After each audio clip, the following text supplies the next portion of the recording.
बिस्मिल्लाहिर्रहमानिर्रहीम। आज की नई खबर और एक नया तमाशा। आज की खबर के मुताबिक नैब ने शहबाज शरीफ के खिलाफ आमदन से ज्यादा असासे एसिड बियॉन्ड मीन्स की इन्वेस्टिगेशन शुरू कर दी है।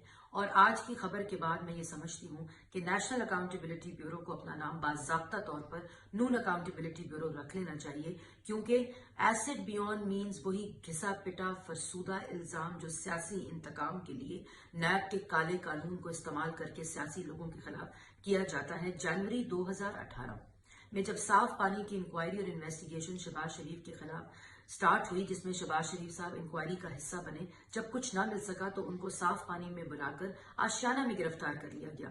आशियाना के अंदर भी जब कुछ ना मिल सका, ₹1 का इल्जाम, करप्शन, किकबैक, कमीशन या मिस यूज ऑफ अथॉरिटी ना मिल सकी, तो उसी दौरान उनको रमजान शुगर मिल में गिरफ्तार कर लिया गया। 64 दिन नैब की हिरासत में, नैब के हुकूमत खाने में क्या कर रही थी नैब शहबाज शरीफ साहब के साथ कि अब उनको एक्सेस चाहिए एसिड बियॉन्ड मीन्स के अंदर इन्वेस्टिगेशन करने की। और मैं ये भी बताना चाहती हूँ कि इस पूरे दौरान आमदन से ज्यादा एसिड सासिर के ऊपर इन्वेस्टिगेशन शहबाज शरीफ साहब की जारी थी। लेकिन जिस वक्त ये मौका आता है कि हुकूमत को अपनी करप्शन, झूठ और नाअहली का जवाब देना पड़ता है और जवाब नहीं दिए जाते, तो एक नया तमाशा लगाया जाता है और नैब के जरिए सियासी इंतकाम इस वक्त जारी